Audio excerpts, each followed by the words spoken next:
நேயர் விருப்பம் எல்லாருமே என்ன கேட்க ஆசைப்படுறாங்க அப்படின்னா, நீங்க 6 டிஃப்ரெண்ட் லுக்ஸ்ல வரீங்க இல்லையா கமல் சார்? அதையும் தாண்டி டிஃப்ரெண்ட் டயலெக்ட்ஸ்ல பேசியிருக்கீங்க. 22 ஸ்டேட்ஸ்ல போய் ஷூட் பண்ணியிருக்காங்க இந்தியன் 2 அண்ட் 3. அண்ட் அது மட்டும் இல்லாம ஒவ்வொரு ஸ்டேட்னுடைய சிறப்பு அம்சங்களையும் நீங்க எடுத்துட்டு வரீங்க த்ரூ யோர் டயலெக்ட்ஸ். அதை பத்தி சொல்லுங்க. இப்படியே மெதுவா கதையை சொல்ல வச்சிருவீங்க பொருளுக்கு.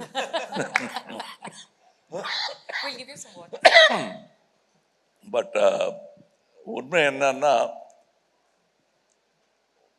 முதல்ல இந்த படத்தை பார்க்க போகிறவர்கள், தேங்க்யூ, பார்க்க போகிறவங்க சாதாரண ரசிகர்கள், நானும் அதான்னு வச்சுக்கங்களேன். என்ன செய்ய போகிறாங்க? இப்போ எனக்கு பதிலாக இன்னொரு நடிகரை வச்சே அவர் இந்தியன் 2 பண்ணுறாருன்னு வச்சுக்கோங்க, அவரோட தம்பி வந்துட்டாருங்க அப்படின்னு பண்ணுறாருன்னு வச்சுக்க. நான் என்ன வழக்கமாக சொல்லுவேன்னா, அது வயிற்றுச்சல் கூட கிடையாது, அதான் பார்த்துட்டோமே என்ன இருக்கு அப்படின்னு.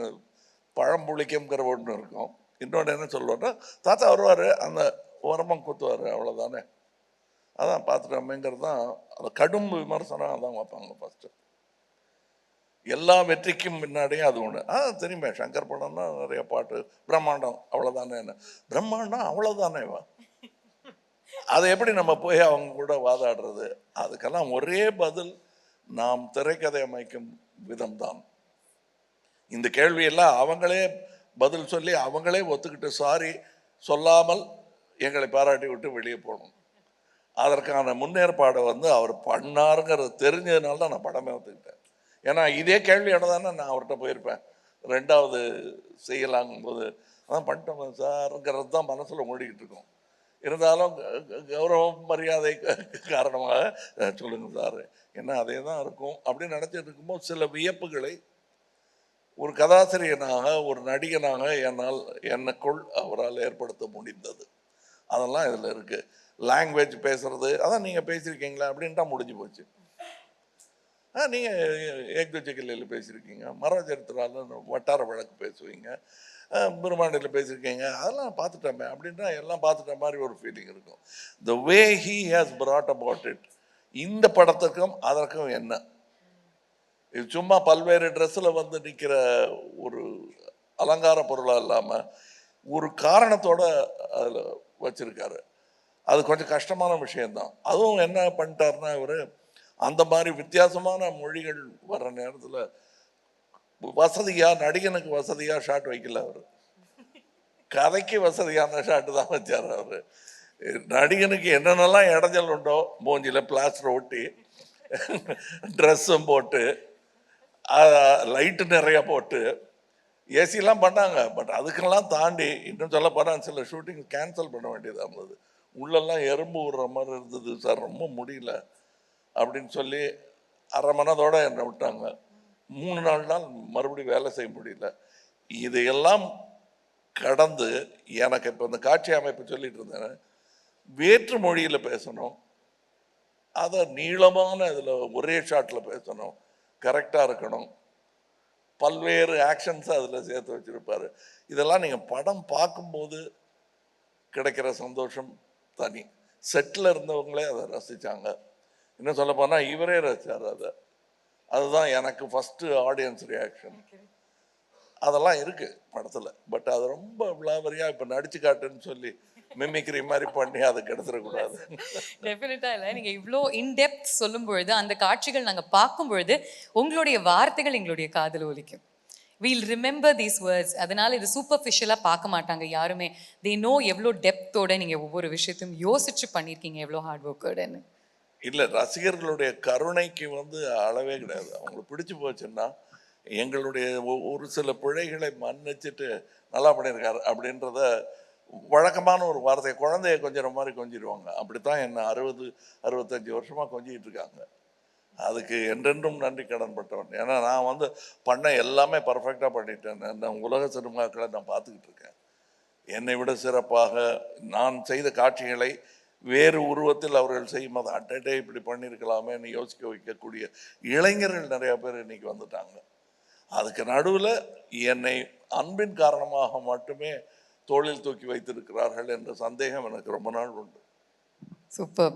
ஒரு சில லெஜெண்ட்ஸ்க்கு மட்டும்தான் ஒரு கொடுப்பினை இருக்கும் அப்படின்னு சொல்லுவாங்க. ஒரு MS தோனிக்கு மட்டும்தான் சச்சினையும் கேப்டன் பண்ற ஒரு ஃபார்ச்சூன் இருந்துச்சு, விராட்டையும் கேப்டன் பண்ற ஒரு ஃபார்ச்சூன் இருந்துச்சு. அதே மாதிரி கமல் சார் எங்களுக்கு நடிகர் திலகமோட நீங்க நடிச்சிருக்கீங்க, அதே மாதிரி இந்த தலைமுறையோடையும் சேர்ந்து நடிச்சிருக்கீங்க.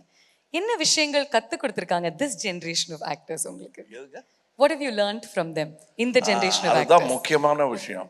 வாட் யூ லேர்ன்ட்னு கேட்குறீங்க தெரியுமா? அதுதான் கேள்வி இல்லை, அதான் பதில். ஏன்னா கற்றுக்கிறது முடிஞ்சு போச்சு. ஏன்னா நடிக்கிற திலகத்தோடய தோல் உரசிட்டேன் நான். அவர் என் தோளில் கை போட்டிருக்காரு, நான் அவரை கட்டி பிடிச்சிருக்கேன். அப்புறம் என்னையா வேணுங்கிறது வந்து கற்றல் கிடையாது. கற்றது புரியாமல் இருத்தல் தான் அது. இன்னும் தொடர வேண்டும் அப்படிங்கிறது வந்து இந்த 2ஆம் தலைமுறை 3ஆம் தலைமுறை எத்தனை தலைமுறை இருக்கோ அவங்களெல்லாம் என்னை விட அதிகமாக கனவு காண்பவர்கள். இந்த தருணத்தில் எனக்கு தான் நட்சத்திர அந்தஸ்து வந்துருச்சு. அதனால கொஞ்சம் என்னப்பா வண்டி லேட்டு, இதுதான் இந்த இந்த பந்தாக்கள் தான் பண்ணிட்டு இருக்கோம்.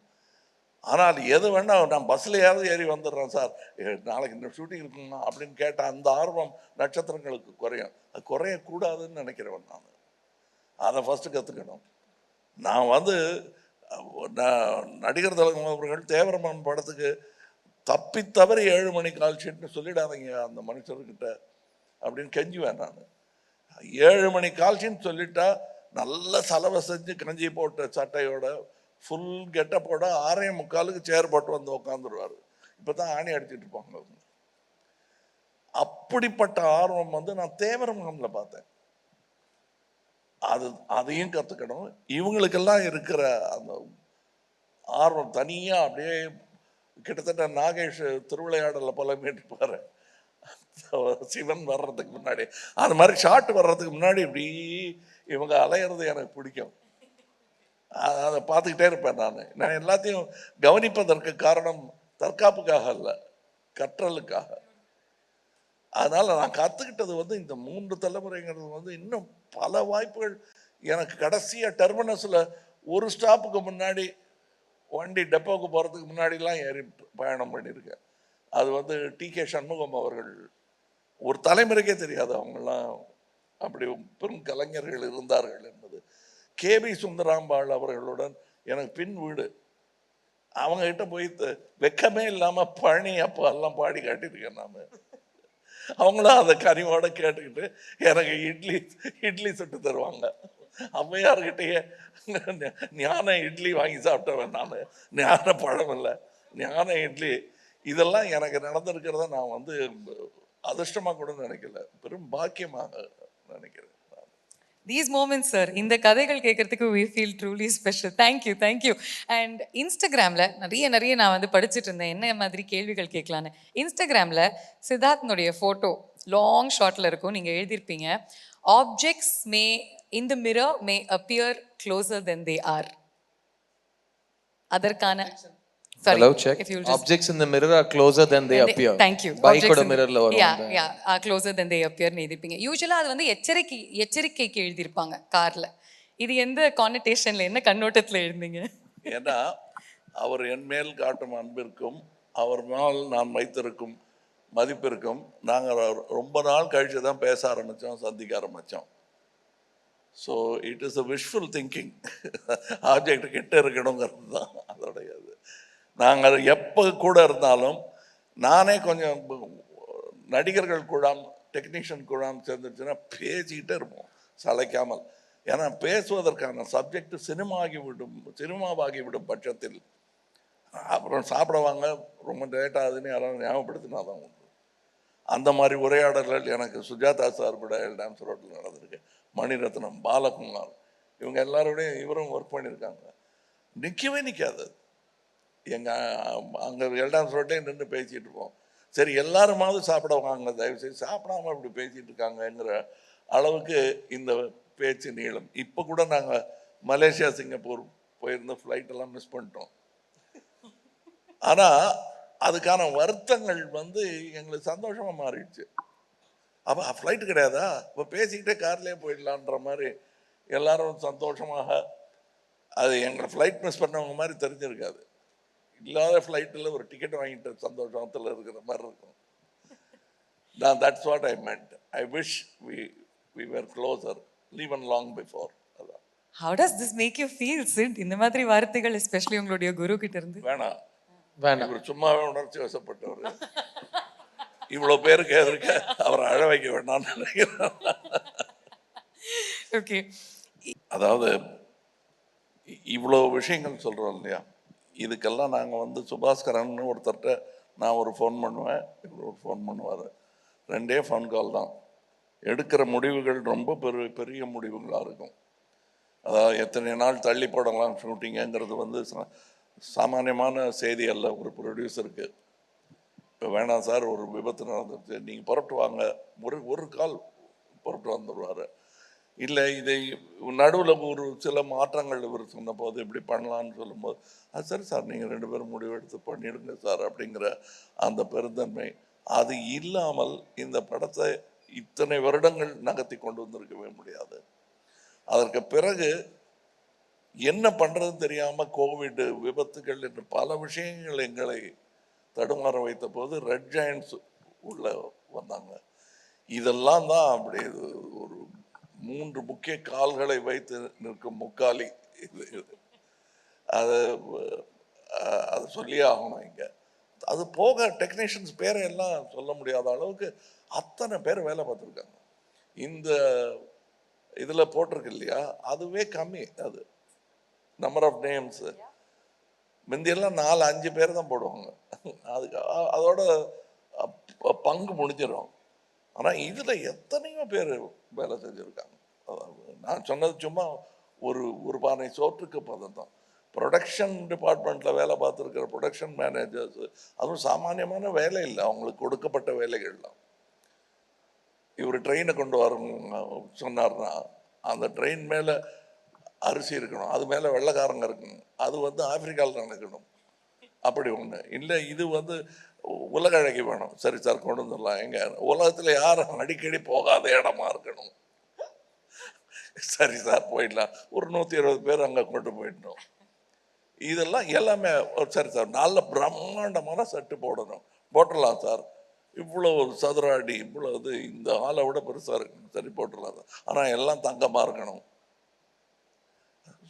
நடுவில் வைக்கிறதுக்கு நடுவில் வேணால் கரன்சி நோட்டு வைக்கலாம் அப்படின்னா அந்த மாதிரி கேட்க அதுக்கெல்லாம் இது ஒரு குப்பத்தில் ஒரு சாங் எடுக்கலாம் அப்படின்னு முடிவு பண்ணுறாரு. ஓஹோ சரி, சீக்கிரம் முடிச்சிடுவாங்க 2 நாளில்.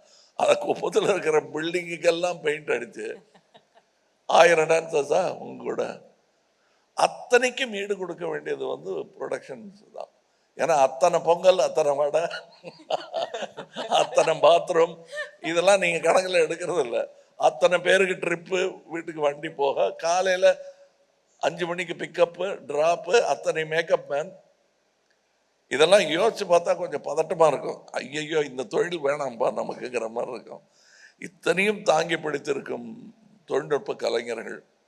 கேமரா டிபார்ட்மெண்ட்லேயே என்னென்னமோ நாங்கள் கேள்விப்படாத மெஷின் எல்லாம் இப்போ எங்களுக்கு கட்டுப்படி ஆகாது. எப்படிங்கிறதுக்கு எங்களுடைய இதுக்கு முன்னாடி இருக்கிற வெற்றிகள் தான் காரணம்னு நான் நம்பிக்கிட்டு இருக்கேன். Beautifully said, sir.